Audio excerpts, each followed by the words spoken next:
Good evening, everyone. Time for another silver update. We are live in Asia after the Friday market opening of the China Silver Exchange. And this is a 4-hour chart. I've drawn a few lines here. One line I've drawn here is a support line that I think has been tested, and we're starting to churn through this price range, which is very healthy because that establishes the price range. I think ultimately we've already got a floor here, I think, and our next floor that I'm looking at here is based on this price movement here and the top that we reached here. So the next target is going to be a breakout above this price and then a correction back to that, and then hopefully a churn in and around this area as we begin to form the cup up to ultimately a breakout through the $50 price, which when that occurs, of course, that's going to be, this breakout here is going to be the historical nominal high for silver. When that occurs, you're probably going to see a resurgence of mainstream media press coverage and the recognition that most of the silver bubble people were wrong. So this is going to be a critical turning point. I don't know what's going to occur. I predicted before it's going to occur in the fall. I think that's a pretty good guesstimate of when that will occur. So we don't know for sure. Here's the current rising trend line that we have. We had a nice little move on the Asia Open today, although we've pulled back. You can see we had a nice little breakout. This is actually a follow-on effect of gold, because we had a dramatic move in gold. You can see we blasted from 1600 all the way up to 1622. If we pull you out to a longer range, you can see it's quite a move. A significant breakout above this high. So we will expect a pullback to this line. That's normal in breakout moves. You can see, let's pull another breakout move here and compare. This is actually a very strong breakout move, so you can see we only pulled about halfway back and then we took off again. So it's not always the case that you test back to this line. My guess is we probably will, as then we continue on. As you know, the European situation is continuing to deteriorate, and the economic situation of all the Western governments is continuing to deteriorate as far as debt to taxes, etc. We're rapidly approaching a bankruptcy point for Western governments because they've basically got too many people in the cart and not enough people pulling the cart. We've had a lot of people who were pulling the cart have turned around and decided, hey, it's not a good deal. I think I'll just jump in the cart and ride in the cart, and we're running out of people pulling the cart. So we're rapidly approaching a breakdown of the what I will call the Western socialist nations, which includes Europe, Britain, the United States, probably Australia and Canada included, but this system of taking money from one person and giving it to another is breaking down, and of course gold and silver are going to be the beneficiaries of this. So I want to take a quick look at the Japanese yen. We had a significant breakdown. Let's go to the 1 minute. We had a gap down breakdown, which is kind of interesting, and we opened at the lows and then we had a rally. We have a tremendous amount of volume that came in. So we'll see what they do with this. This is typical, probably central bank intervention. The next chart I look at frequently is US dollar Swiss franc, and we had the same thing. We had a gap down breakdown. So obviously the interbank market was active while there were no futures trading, so we opened with a gap. If we pull out a little bit to the 5 minute, you can see we're down below the historical lows, and I've covered this chart a number of times. We're not down to the low we achieved on the 17th. But if we go out to the weekly chart, we can see that the dollar's in a tremendous bearish trend. A lot of people are projecting some kind of snapback rally. I don't know. Maybe we will, maybe we won't. We might just go straight to 50 cents. So wanted to jump over and cover or actually give a shout out to a good video that is out there. That this is one that my wife recommended, and my wife has silver tried 7 times. That's a moniker that has to do with a biblical verse that references the value of silver and the refinement of the Word of God. So I'll just leave it at that. You can look up that verse yourself. But let's look at Greg Diablo and his cover of A Town Without Pity. But I'm not going to cover the whole thing, but he does a shout out for the SLA, and I'm going to cover the SLA in the next segment. So let's look at Greg here. Hey folks, Greg Diablo here saying, you want to get back at the banksters and focus financial collapse? Buy physical silver, just like us and the people at silverliberation.com, and we can crash JP Morgan. How can we have jobs and fly? How can anyone survive when their World War III rips us in two? How those banks without scruples will screw. Yes, your trouble will be double when the man without scruples screw you.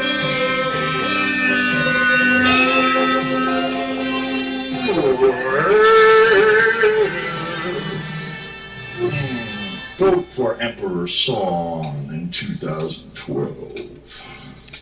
So go ahead and support Greg Diablo. Listen to the whole song. It's pretty funny. It'll make you laugh. So let's jump over to the main topic, and that is, unfortunately, it's going to be FOFOA because I never completed my FOFOA critique. So I'm going to run through that real fast. He's very wordy. I know it's not supposedly FOFOA. I believe it is. So let's jump right in. A thought experiment. Now I've skipped some because a lot of it was garbage, and he's talking about Blythe and things like that. I'm not going to cover that, but let's get to the main point of his article. As I said earlier, Max and his Silver Liberation Army give us an ideal opportunity to conduct a thought experiment. This experiment might lead you to conclude that in holding silver you are holding the wrong metal. Now that's his theme. He's going to repeat that. To carry you through a transition into the new monetary and financial system. If anyone wants to argue that the current system isn't terminal, please jump right in with your comments and links. There are many ruinists here of the hyperinflation school, Rick Ackerman. As I promised, we will also revisit obliquely the claim that there is a shortage of silver. I've read a lot of comments by Max Kaiser and his SLA supporters about their campaign. Obviously, I don't believe for a moment that they can crash JP Morgan by buying silver coins, teapots, and small bars, or large bars for that matter. However, I don't think that invalidates a thought experiment which treats the SLA as a proxy for the silver advocates and JPM as a proxy for the current system. Many of Team SLA and other vocal advocates for silver seem to be convinced that it will return to prominence in a new international monetary system. Others simply see it as real money returning to its rightful place in the world economy. Some, like Bix Weir, seem to see that rightful place as the preeminent money and the people's money that will lift the yoke of a corrupt monetary regime from the necks of the citizens. I can see how firmly held beliefs such as theirs lead them to such passionate advocacy for silver. What I can't seem to find anywhere is a roadmap, a battle plan from any of these silver advocates showing how they get to their ultimate goal. Will silver achieve their aim spontaneously? Is it likely to be unopposed by our proxy for the status quo, JP Morgan? As the saying goes, if you don't have a plan, plan to lose. So as a thought experiment, I would like to sketch out such a plan in order to test the achievability of the aims of the silver advocates. Let's recall the definition of a corner. To corner the market is to control enough of a particular commodity to allow the price to be manipulated. The corner operator hopes to gain control of enough of the flow of the commodity to be able to set the price for it. The military objective of the SLA is to corner physical silver.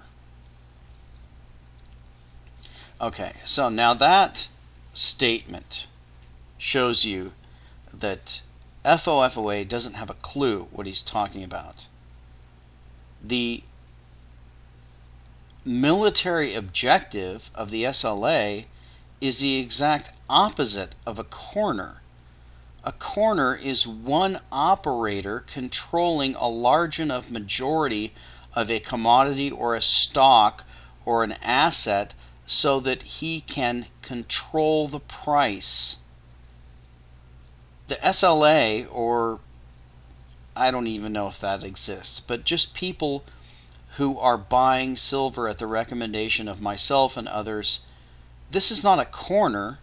This is not a oligopoly. It's not a monopoly.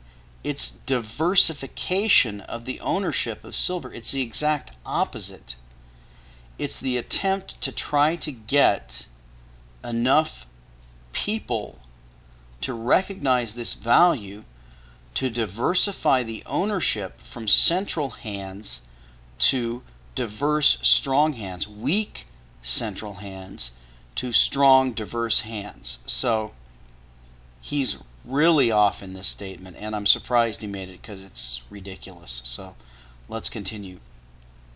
They want to control enough silver to set the price a lot higher and break JP Morgan in the process. How are they going to do that if they don't get a corner? Okay, they don't need a corner. All they need to do is buy enough physical, and the supply and demand will take care of the rest. We're not trying to manipulate the silver market. We're fighting against people who are manipulating the silver market. We're just trying to restore supply and demand. So he doesn't get it. Likewise, if silver isn't monetized, how can it be part of any new monetary system they are advocating? They're not going to get any support from the establishment. This will have to be done solely through the power of the people. Exactly. Now, I've talked about Arnold Fekete and his thesis that money is determined by the people, because the people are the largest power on the face of the earth. Even though governments are very powerful, people are and markets are more powerful. If enough people decide that silver is money, silver becomes money. It's not a corner, it's not establishment, it's just simply belief. And that belief translates into action, and that action translates into reality. So again, he's dead wrong. The SLA's war will have to be fought on three fronts. They'll obviously have to corner the flow, but what if the stock begins to flow as well? Obviously, I think it will flow. And more on this third front at the end of our thought experiment. Is there any precedent for this type of military adventure? As luck would have it, yes, there is. Gold. A similar war has already been fought in gold. So we can examine the recent history of gold and glean some more lessons for the SLA plan and the topography of the battlefields they will be fighting on. Along the way, we'll identify some similarities and some differences in the circumstances of the two metals. After World War II, gold was effectively cornered by the U.S. government. Over the next several decades, that gold became more evenly distributed into the asset reserves of other central banks, governments, and private hands. The stock of gold flowed freely during this post-World War period, despite the general public in most countries being prevented or discouraged from owning gold.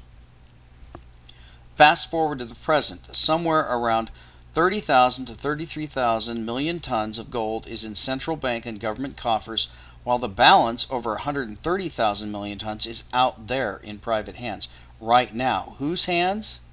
That's one of the issues we'll discuss at this blog. In this thought experiment, it doesn't matter whose private hands, only two things matter. Firstly, this stock has not flowed despite a five-fold increase in the price of gold since the first Washington Agreement signaled the end of the central bank leasing of gold to the bullion banks. This gold stock is not giving any indication that it will join the flow. Quite the reverse, in fact. The gold stock has become highly immobile. It is the strongest of strong hands. The investment demand for gold has had to compete solely for the flow of gold in recent years. This flow has been supplemented by a huge increase in the supply of scrap gold, which is readily absorbed by investors. Gold scrap topped out about a year ago. The gold fashion jewelry market is a shadow of what it was. The demand for gold displaced in this market by silver and other metals had to be absorbed by gold investors as well. They did comfortably. According to some estimates, there was a single-digit increase in mine supply last year. The only countries with substantial increases in their already large mine production, mainly China and Russia, have also been adding to their own reserves. Gold investors have demonstrated their ability and willingness to fully absorb all this flow by continuing to bid the price of gold up. The gold investors also now have some extremely powerful de facto allies that the SLA does not. The central banks and treasuries are net gold buyers again. These are fantastic allies to have. Okay, well that's bogus. Okay, because yes, the central banks have turned from dumping gold to buying gold, but that ignores the main point that they have enormous reserves of gold they can dump at any time. They have no reserves of silver. So his argument is that because the central banks aren't buying silver, of course the central banks aren't buying silver. If the central banks even tried to dip a big toe in the silver market, the price would be $500 before you could bat an eye. That is the most patently ridiculous argument anybody I have ever heard has made. That because the central banks are buyers of gold, that gold is more bullish than silver. And we know very well that the central banks can't buy silver. So let's keep going. They issue their own fiat currency, so there is no objective limit to how high they can bid the price of gold. They can never run out of that currency either. They just need sound reasons for bidding for gold, and those reasons are the raison d'etre of this blog. Now, why would gold investors want this competition for the flow? For the stragglers, over 130,000 million tons is out there in private hands right now. This de facto alliance is between the private and public owners of the stock, not with those investors who are now competing for the flow. Now let's try some of the lessons from gold's experience to the silver advocates' game plan. The SLA has a de facto ally, but a very unwilling one, in the industrial silver users, because their demand is inelastic. They have to pay the going price. They will, whether they like it or not, help the SLA with one of their key objectives, to increase the price of silver by competing for the flow. The SLA will need to expand its share of the annual flow into silver into the market to a level where they can take control of the price of silver. Okay, again, no one's talking about taking control of the price of silver. We talked about this a number of times. The amount of silver mined in a year is roughly 750 million ounces to 1 billion ounces. Most of that is taken by industrial use. That is increasing. China is increasing their take. India is increasing their take. Even if we say that it's 1 billion ounces, at today's prices, that's only $40 billion. So 25% of $40 billion, which is roughly what's left for investors, if we're being aggressive, 25% of $40 billion is only $10 billion. There's only $10 billion left a year for the investors to take up. So obviously the SLA and silver investors, they don't need anybody to come in. Just the Chinese market opening, you saw how I pointed out in my last video, or my last couple of videos, how that price drop on the volume of $10 billion worth of silver, 250 million ounces, that's all that can be taken in a year for investor silver, and it traded in 1 minute. So we're already way beyond the point that he's describing here. So unfortunately, I'm going to have to come back because I didn't think this would go this long, but it's important to take apart his argument piece by piece. And we'll continue on next time. But back to the chart, we do have a significant breakout that occurred on the Asian Open. That's not a unimportant thing, because we know that the Chinese silver trading shop is open. So that's a pretty good move for this thing. Obviously gold is even a better move. We had a breakout to 1622, and it looks like we may come back and backfill to 50%. That's going to be about 1610 to 1612 if we get there. So we're continuing on the pattern we've been seeing. The cup I've been describing is continuing to form, and I think that our target of $70-something by sometime in the fall is going to hold. We've got 32.50 to 50. That gives us about $17 to $18, and that's going to be about $68 to $70. So we're looking about $68 to $70 as a target. I expect probably there's a good chance, I would give it a 50-50 chance, that by the first of the year next year we are going to see 3 digits in silver. And we'll talk to you next time.